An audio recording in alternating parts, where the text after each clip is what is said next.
All right, as promised, we're going to do some falls. We're 5 track patterns on our way to just making 50 off the top of our head, common patterns that we might see using our creativity and our imagination to create the scenarios. So this next pattern, I'm going to do a trip and fall onto my knees. Let's give it a shot. So I'm walking, somehow I trip, fall on the knees.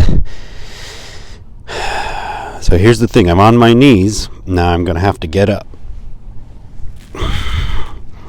Using my left foot to drive up, and I'm off again. So as the tracker, I come along, I see this walk with intent, and I see the action, 2 knees, 2 feet, right?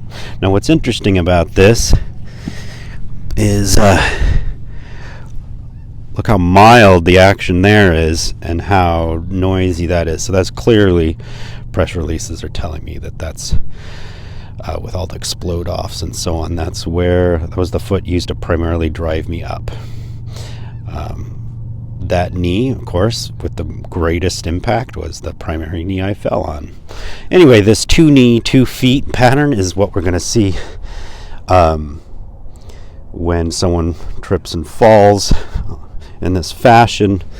And you'll notice that there's like a socket feeling to these knee pockets, right? Let's do another fall where I fall forward onto my knees and hands, or at least one hand. Whoa, I'm falling forward.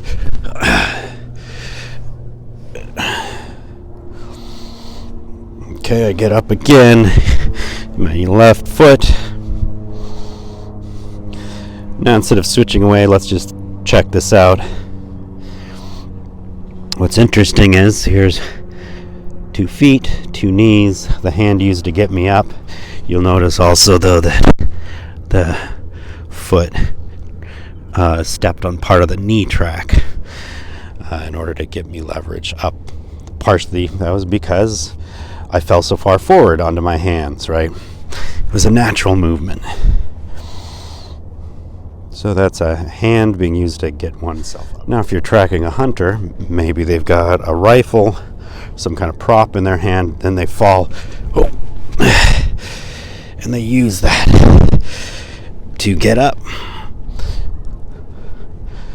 So it's a pretty good idea to look for these kinds of depressions. Could be a lot more subtle than that, depending on the substrate, and to see what tools the track maker may have been holding in their hands.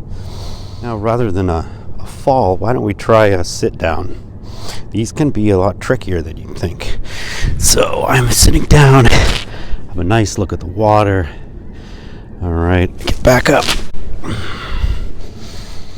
Check out those tracks.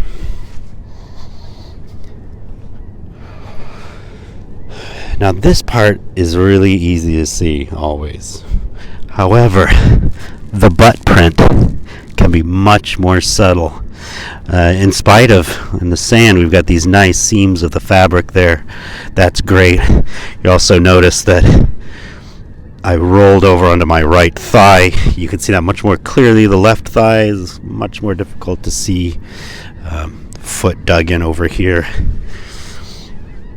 But that overall, that picture, deep heel digging, all this noise, static in the substrate, that's indicative of a sit down. Well, we're already almost at 5. We've done 4. So let's do one that I'm surprised we haven't done yet. Just a simple stop.